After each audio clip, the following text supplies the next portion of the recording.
good group here, which is great. That means you all were able to find the email, get the link, and log in.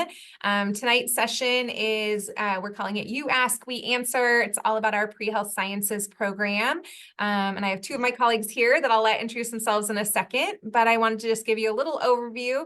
My name is Melody Ferguson. I'm the Dean of Admission. I'm just kind of playing MC tonight, so I'll be monitoring questions that come in and making sure that we're asking our guests all the things that you are kind of dying to know about this program as you consider PLU for your future. There is a Q&A box at the bottom of the screen. That's the best place to type in your questions. If you use the chat, I'm also going to be monitoring that. So I will try to bounce back and forth as you ask those great questions this evening. I appreciate the ones we've already received. We'll definitely make sure we get to those too. But to get started, we're going to start with just a little introduction. So we're going to have both of my guests introduce themselves, tell us a little bit about why they chose PLU, why they work or go to school at PLU, and a little bit about who they are. And we are going to start with Sean. So go right ahead. Sure, yeah. Hi, I'm Sean Mejia. I am a chemistry major here at PLU, and it's my third year here, and I'm graduating. I'm from a nearby town called Bremerton, so maybe like an hour drive away. But I chose to stay at PLU for my undergraduate experience for three main reasons, I'd say, because of the location. It's not too close, but not too far. The environment is great, and it's a kind of a smaller college. You get really nice personal relationships with faculty, friends. I'd also say I came here because of the financial aid. It's great. They have all kinds of scholarships to help you really be able to just focus on your studies. And finally, I'd say because I heard great things about the natural sciences department, from chemistry to physics or biology. And that's kind of why I chose to come here. Well, Dean and Auman likes hearing that. So it's a great transition. And if you'd like to introduce yourselves and tell us why you work and teach at PLU. Great. Thank you, Melody. So as Melody said, my name is Ann Auman. I'm a professor of biology, and I'm also the Dean of Natural Sciences, and I oversee our pre-health sciences advising team. This year is my 22nd year at PLU, so I really have enjoyed working here. It feels very much like a community amongst faculty, staff, and students. I really appreciate the relational aspect of working at PLU and really getting to know students and learn their passions, and it's been really fun to see their transformation over time during their time here and then beyond, and just seeing all the great things that they go off to do. Awesome. So I'm going to share my screen now, hopefully. All right. I'll let you know. All right, you're gonna let me know? Mm-hmm. Okay. How does that look? Looks great. Perfect. Okay, great. So it's my pleasure tonight to give you a little overview of pre-health sciences at PLU. I like to start with this particular slide because it first shows our mission statement, which I think every faculty and staff member at our institution can recite, not because we are forced to memorize it, but because we're actually living it and we are really doing this for our students. So that I just thought I'd start with. And then I'm also really excited about this quote, which has been installed on a 2-story wall in the Ricci Science Center, which is our one of our main areas for natural sciences. This particular quote was by one of our PLU alums who went on to go to med school at the University of Washington and went on to do wonderful, great things like eradicating smallpox from the planet. He's no slouch, but it just feels really like what we're about in natural sciences at PLU, and it just inspires us every day.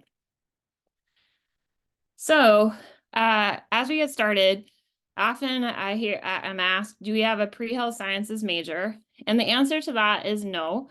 We don't have a pre-health sciences major. It is an advising program for students who are interested in going into different types of professional programs in healthcare. So right here, I'm showing the typical medical school prerequisites, which quite honestly are very similar to the dental school prerequisites, and with minor variations, the prerequisites for other types of programs. And these particular prerequisites, they align most closely with our biology Bachelor of Science degree, as well as with our chemistry Bachelor of Science degree with a biochemistry emphasis. Now, that said, a student can be any major and be a pre-health sciences student at PLU. We've seen that over the years. We've had students who are psychology majors, sociology majors, a pretty wide variety of different kinds of things. But most of our students, because the curriculum aligns most closely with these particular degrees, are one of these two degrees. So what do we provide for our students? We provide resources for students who are interested in a pretty wide range of different types of professional careers. Primarily, most of our students are interested in medical or dental school, although we do have students interested in all of these areas. Pharmacy is also a pretty big one. So that is pretty exciting. And it just kind of depends on student interests, and we're able to provide assistance with all of them. So the resources we provide are expert advising, which includes literal decades worth of experience. Like I said, I've been at PLU for 22 years, and I've been interacting with pre-health sciences students for the entirety of that time. We also get training from the medical schools in the state of Washington. So the University of Washington has training for pre-health sciences advisors, as does Washington State University. So we have a lot of depth of experience for working with students. We provide students advice on their applications as they're putting it together, who are good people to ask for letters of recommendation. How do you do that ask? When do you do that ask? When do you take the MCATs, or what tests do you need to take? And how do you prepare for it? What classes do you need to take? How might you get some clinical experience that's relevant? So these are the kinds of different things that we talk to students about. When the time comes for application, we review the students' personal statements if they ask us to, and we really want them to ask us to, because the personal statement is really, really important. And as many different pairs of eyes that can look at it is what's best for the student. And we also, if a student gets an interview to a program, we will provide mock interviews for them, where two members of our team will act like they're the admissions committee and interview the student. And the thing that's kind of cool about it is they'll do the interview, and then afterwards they'll kind of deconstruct the interview with the student so that they can get a sense of what they did well and what areas they might potentially work on improving for their actual interview. And so all of these things that I've shared, we do for our students along the way and as they're graduating, but we continue to provide our services to our alums. So we most frequently have students who graduate from PLU and take a little bit of time and then apply to one of these types of programs, and we will continue to work with them even if they're not actively still here at PLU, and we're happy to do that. So why pre-health sciences at PLU? Well, there's a lot of great reasons. First, I'm going to start with a rigorous, holistic academic experience. So in my time, I have never heard an alum go out into the world and then report back that they were underprepared for whatever they did next, that they didn't have the academic chops. We do a really good job providing students a strong academic experience, but in a way that, we challenge you, but we support you to succeed in that challenge, right? So, and a lot of this is facilitated by our small class and lab sizes, all of which are taught by our PLU faculty. So our faculty are interacting with our students in the classroom and in the labs, and in doing so, providing that relational experience that I mentioned earlier that I said really was one of the things that keeps me at PLU. So our advising is very personalized and emphasizes individual care. Our faculty really work hard to get to know our students as people and figure out what their goals and strengths are, and then work towards that. Also, we have opportunities for our students to study away, including in the natural sciences, which is pretty cool because sometimes as a STEM student, it can be challenging to do study away. And our students are able to do that in at least two different ways. One of which is during our 1-month January term. During that month, there are quite a few classes that are taught as study away, including a very popular biology class, which is marine biology in the Bahamas, which is the photo that I'm showing here. But that's also a time for students to potentially take other graduation requirements through a study away course. And then there are also, PLU has some gateway programs, which are semester-long programs that students can study away. And we have had science students participate in those, including in our programs in Norway, Namibia, Oaxaca, and Oxford. And those are the ones I can remember right now, but they've been in a lot of them. We've had a lot of study away students. And they can actually, our students can take science coursework while they are participating in those semester-long programs. We also offer opportunities for undergraduate research. The College of Natural Sciences offers a 10-week undergraduate research program each summer where students are paid full-time to work with faculty on the faculty's research projects. So that is something that we offer each summer. And we also work with our students to apply for various off-campus positions as well. In fact, for the last few years, we have been able to send 2 PLU students to work at the Fred Hutchinson Cancer Research Center up in Seattle, and those are paid positions there as well. So being at a liberal arts institution, one of the things that I think is cool about Pre-Health Sciences is the ability for our students to pursue multiple interests. So we have lots of natural sciences and pre-health sciences students who are student athletes or student musicians, or who are majoring in biology or chemistry along with something that seems completely different.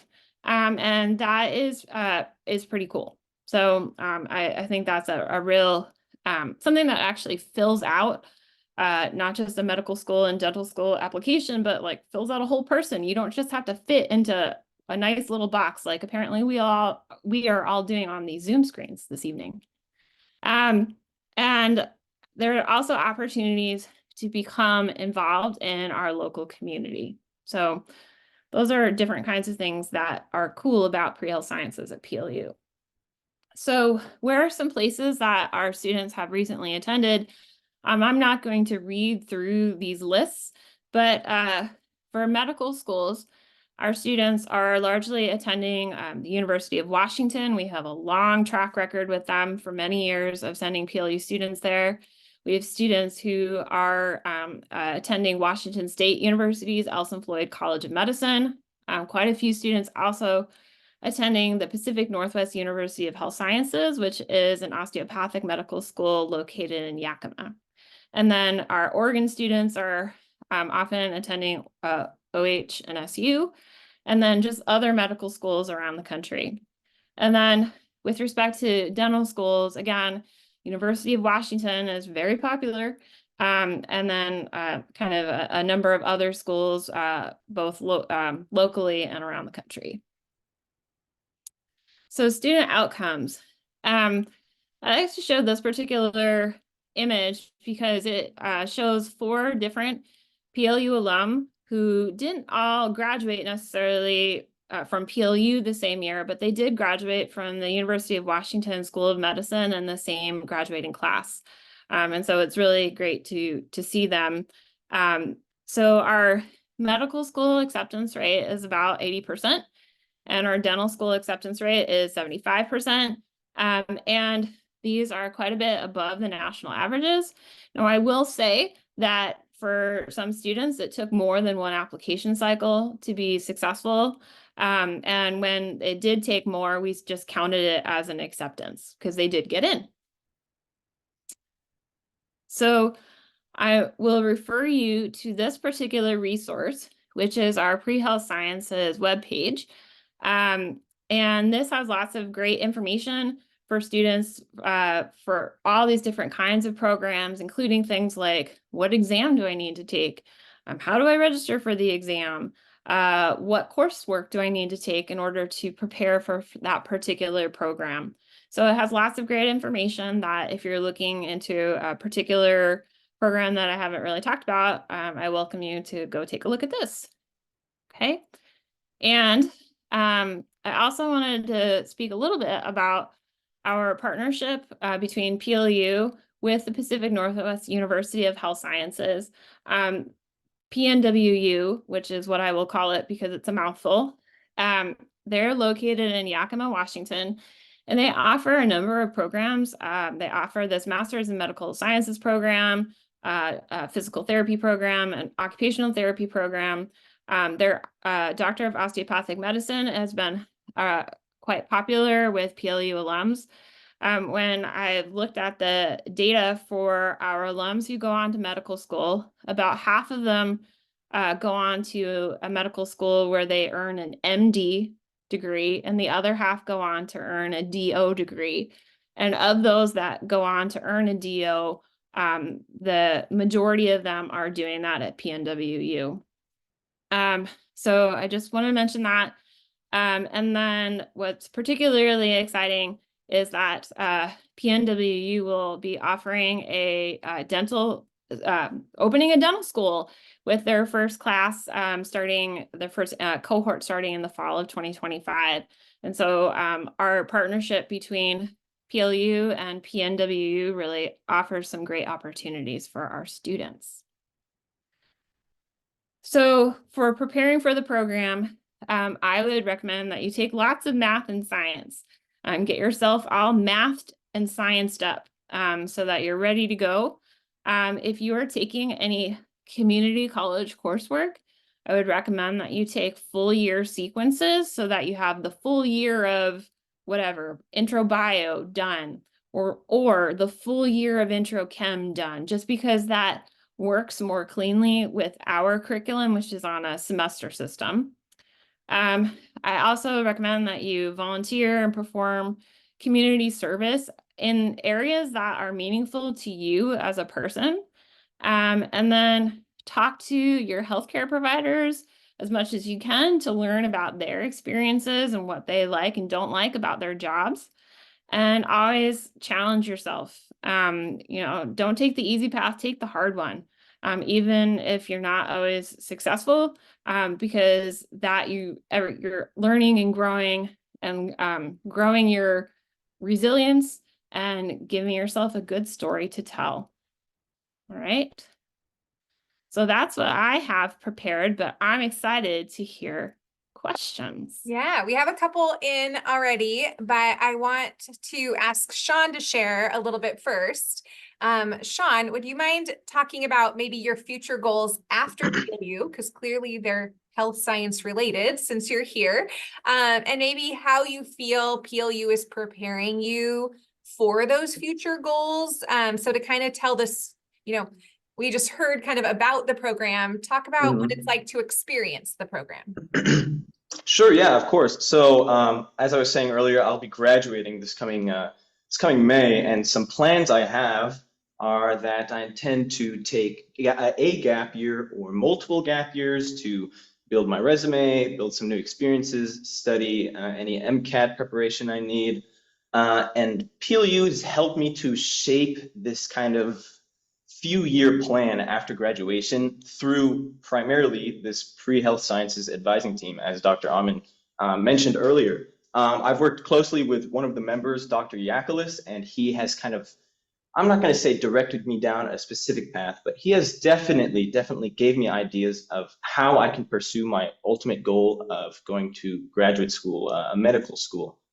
So although Dr. Yaklis was one of the primary helpers, the entire chemistry faculty, maybe I'm biased because I'm a chemistry major, they've had plenty of experiences with pre-med students, pre-dental students. They kind of understand the gist of taking gap years if you want to study, taking gap years if you want to prepare for post-grad plans, and that's my experience. Yeah, thank you for sharing. So you mentioned taking a gap year or two, which, as I know, also working in college admission for over 20 years, most students don't actually go to medical school right after college. It's actually, I think people assume that's what happens, but even if you go to a larger school or a smaller school, it's very rare to get in, mostly because the timing is a little off. Yeah. Anne, can you talk a little bit about maybe, I know someone asked, like, what's the percentage you get in right away? And I know that's hard for us to calculate, but maybe why some students take a gap year versus why some students do get in right out of school, or kind of what the differences are. Yeah, I'm happy to. So over my time at PLU, I have seen the trend that more and more students are taking gap years compared to 2 decades ago. And in fact, at this point, I think most of them actually are.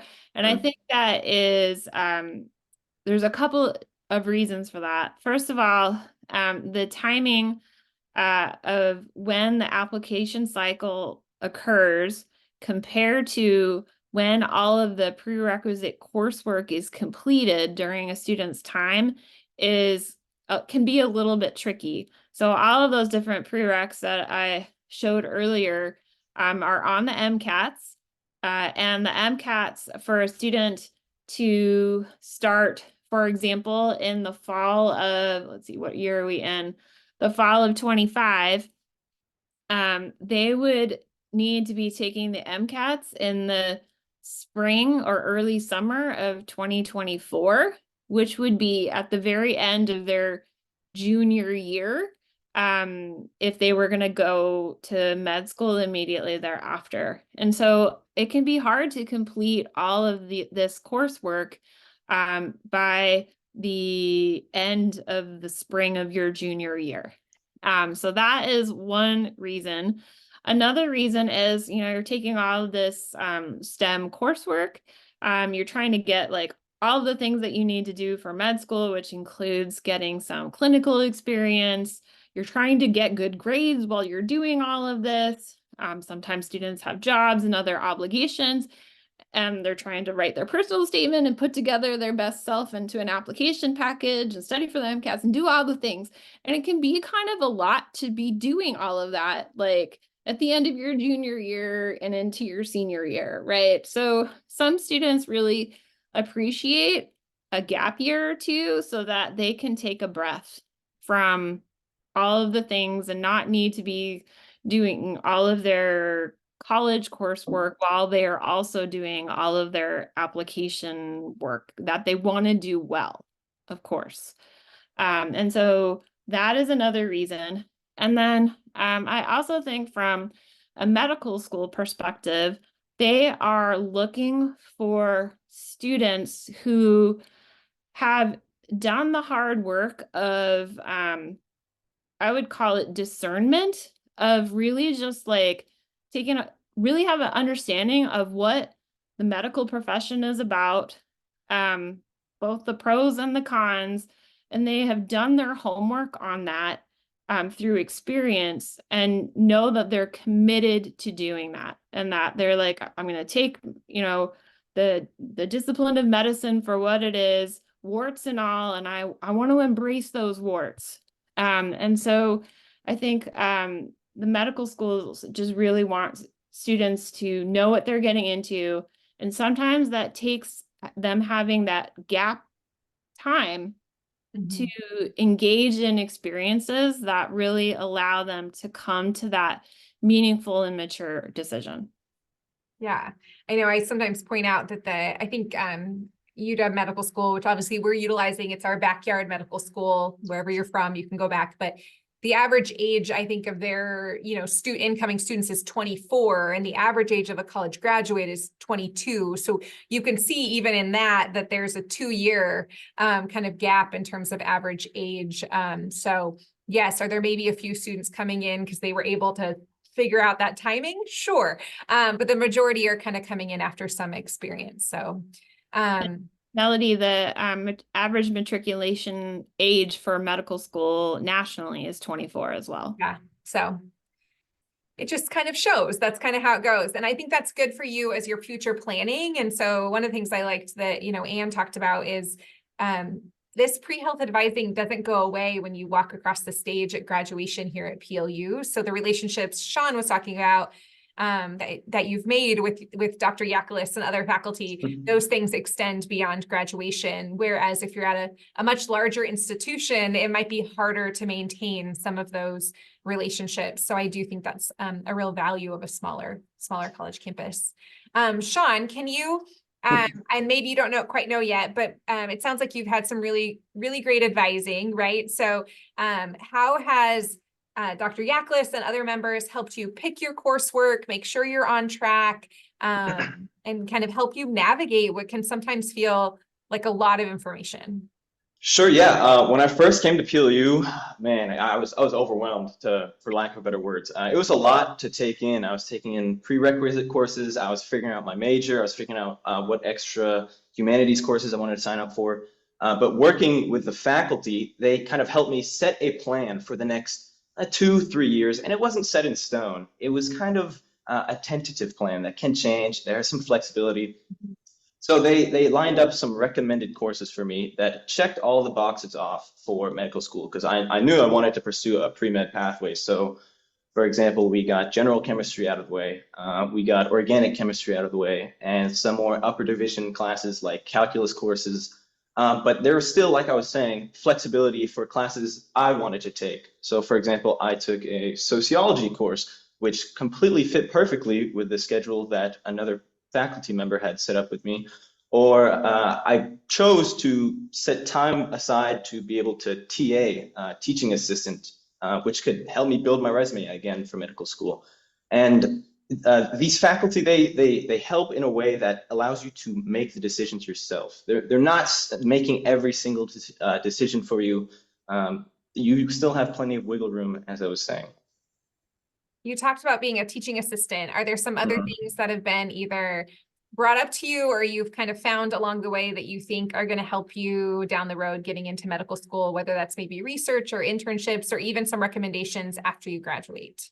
Sure, yeah. Speaking of research, there are some courses that the opportunity to perform research is kind of built into the course, and that's great. That's what medical schools like to see. They like to see that you can take control and perform experience by yourself and show that you are mature in a lab and you have the required skills necessary. So, for example, for organic chemistry, I was able to perform direct research under, again, Dr. Yakulis.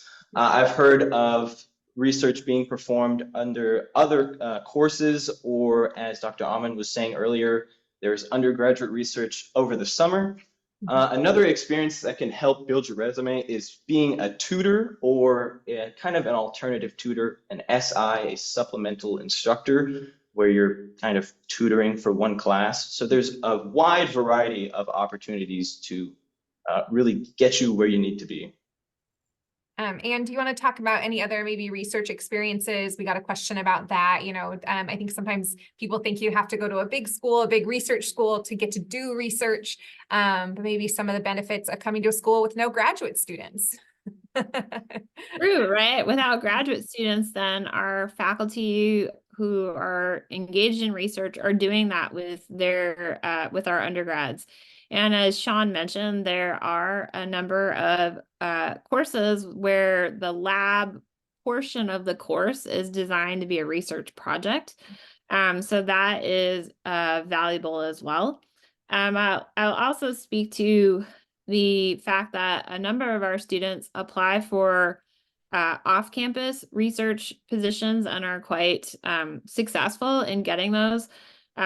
There is something called NSF, which stands for National Science Foundation, REU, which stands for Research Experiences for Undergraduates. And this is a whole slew of summer research experiences that are paid pretty frequently at large institutions across the nation. And so you can work with some pretty high-end researchers at these institutions in the summer, get paid. Often they have room and board associated with them, as well as potentially even travel costs for getting there. And so these experiences are designed specifically for the kinds of students that go to PLU, places that maybe don't have quite the high research focus as other larger institutions do, but students can still participate in the research at these places in the summer. And so we have had PLU students who have applied for these and have been successful in getting them, and they've really been transformational to their experiences. Thanks for sharing.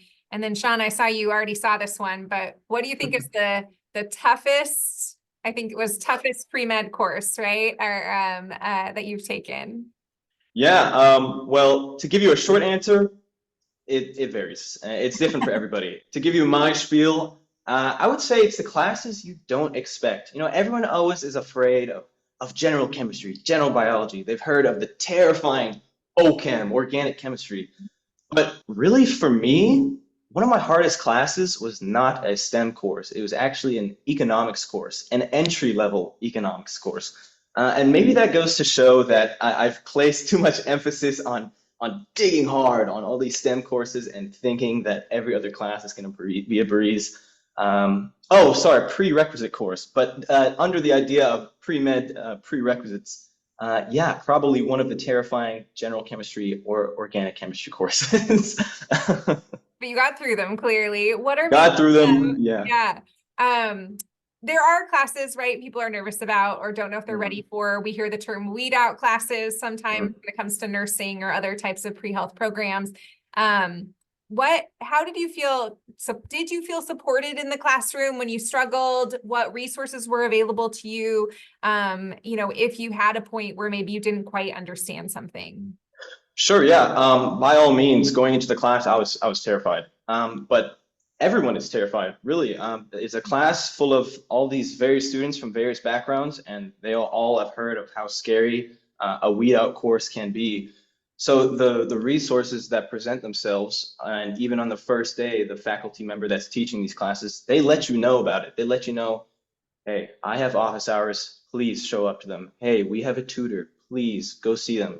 Hey, if you need extra assistance, please, I can direct you to where you need to be just to get help.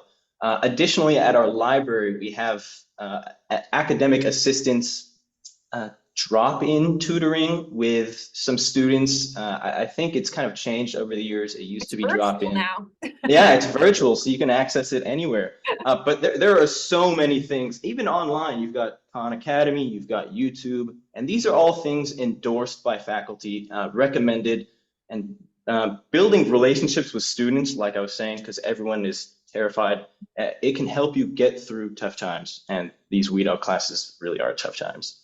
Did you find that it was easy to build relationships with other students and your faculty, or did you find that to be difficult at times? Sure, yeah. I found quickly, actually, the kind of other pre-med students, and I have friends that are also pre-dental or pre-pharmacology students, and it's kind of like you guys just naturally group together. You guys have similar aspirations that you want to go far to post-grad school, and so you kind of just know that, hey, you know, it's better if we stick as a group, study together, share resources with one another. Relating to faculty, it was honestly, I'm not going to say easy because, you know, building relationships is never easy. But it was not tough just talking to the faculty. I was almost terrified at first going to their office hours, but really they are there to help you, to guide you through the process, and it felt just like a casual conversation. Yeah, that's great to hear, you know, because that's what we hope for, right? In a smaller environment. So it's nice to know that actually happened. As someone not in the natural sciences, which not everybody who's pre-health sciences majors in a natural science, but they're all going to take a lot of classes in the natural sciences. But one of the things I've always seen from the outside is I think especially Anne, you and your faculty have created a wonderful environment of just helping students understand, we call it vocation here sometimes, but like why they're doing what they're doing, bringing in, outside people to talk to students. Can you talk about some of the ways you build community in the natural sciences?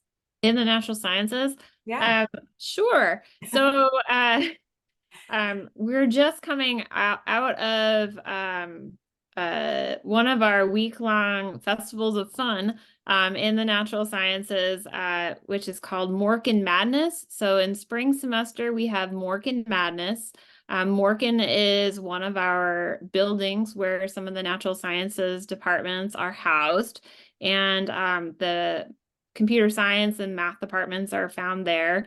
And so we just kind of like geek it up during these festivals of fun. Last week we celebrated Pie Day and we gave out like 250 slices of pie. We, had an event where people were doing an activity to estimate the value of pi, and they were able to do it to 3.11. It's actually 3.14, but pretty good for pom-poms on a piece of poster. Yeah.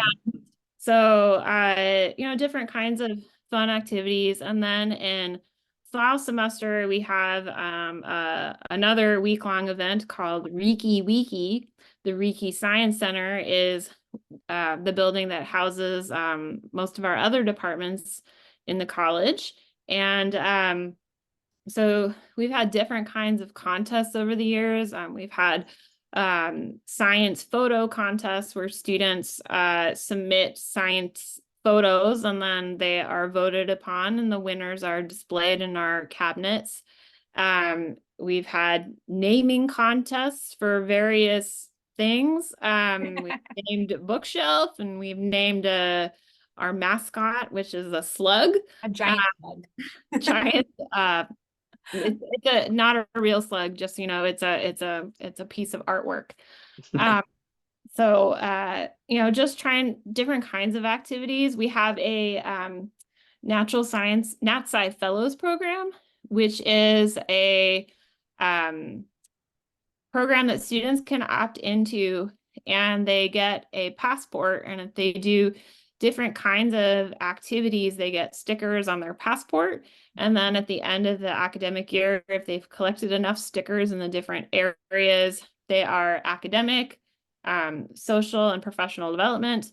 Then there's a party at the end of the year for our NatSci Fellows. So just trying to build community, make it fun as much as we can, and to build those relationships. Yeah, I think I talked to a lot of, prospective pre-med and pre-dentistry and pre-pharmacy students. And like you said, everyone has a big goal, right? And they're going to be serious and they're going to buckle down and they're going to do well in school. And all of that is so important. But I think it's hard to do that alone and not in community. And so I think that's one of the things, and one of the reasons so many of our students are successful is they don't feel like they're alone in this. So there's usually someone to turn to. But I think I always say the natural science faculty are some of the most fun faculty. Don't tell anyone else. All right. I also think Dr. Yaklis is also pretty fun. So yeah, there's a lot of great ones in there. I know we've only mentioned a couple, but I promise there's quite a few. Chemistry, biology, all computer science, all the faculty are really great to work with. Most definitely. All right. So we only have time for maybe one more question. If anyone has one, they can drop it in the chat. I want to mention a couple things before we wrap up this webinar, and then I'll ask kind of one final question if both of you can think about it. And it's, did I not ask something you really wanted to talk about? So especially Sean, if there's an experience or something you think would be great to share with prospective students. But while they're thinking, I just want to remind everyone that you all have an admission counselor. If you don't know who they are, let me know. They are there for you to answer questions during this kind of crazy time of your senior year. We have admitted student days coming up, and what's nice is you can ask questions about pre-health science at that. We are doing special spaces tours during that, so you'll actually get to see some of these lab spaces and some of the classrooms that Sean mentioned. You get to see the wall that was on the first page of the PowerPoint, so you'll actually get to see some of those things in person, where you're going to live and learn. So we definitely recommend coming to those if you can. So just some things that are upcoming. So check your emails, kind of stay in touch with your admission counselor. This is always a busy time of year. And with that, do either of you have anything you want to make sure to share before the end of this webinar? I guess I'll go first. There is definitely one thing I want to share, and it has to do with the diversity of classes. And so I kind of regret doing this. I kind of regret not broadening my horizons. I kind of just dove straight into natural sciences, physics, biology, chemistry. But really, PLU has such a vast array of courses. I have friends that are biology majors, pre-health sciences, and they're doing Hispanic studies. I have friends that are physics majors, and they're doing Holocaust studies. And there's just so many things you can learn about. It's a liberal arts college, so really there's so much to learn about. And don't just as important as STEM classes are, check those boxes off and be prepared for your future. Take advantage of what is being offered at PLU. That's what I want to talk about. Someone asked, do you know what specialty you want in medical school? Or as we know, you kind of get to go to medical school and they make you try a lot of things, but people are just curious. Yeah, sure. I do have some specialties in mind, but before I even say those, it's kind of like if someone asks you in kindergarten, where do you want to work when you grow up? It can change. But as of right now, I'm kind of interested in two specialties. They'd be family medicine and anesthesiology. Those have been interesting. I've shadowed some physicians under those specialties, and they're pretty cool. But like I was saying, in medical school, the world is your oyster. Yeah, lots of choices. And anything before we finish this webinar? Yeah, just kind of two quick things, although I guess it all comes down to one. It's about the people. So I think that I just can't express how much our students are awesome in that working at PLU, they just always seem to care so much about making the world better. And it is a joy to be part of that journey with them. And then additionally, my colleagues are awesome. They're awesome educators, really invested in teaching students science and actually everything across the board. And so I can't speak highly enough of them. That's awesome. Thank you so much for joining me this evening, all of you out in Zoom world, and to my colleagues, Anne and Sean. We will be signing off for the night, but thanks for joining, and we'll hopefully see you on campus soon. Bye, everyone. Bye. Bye.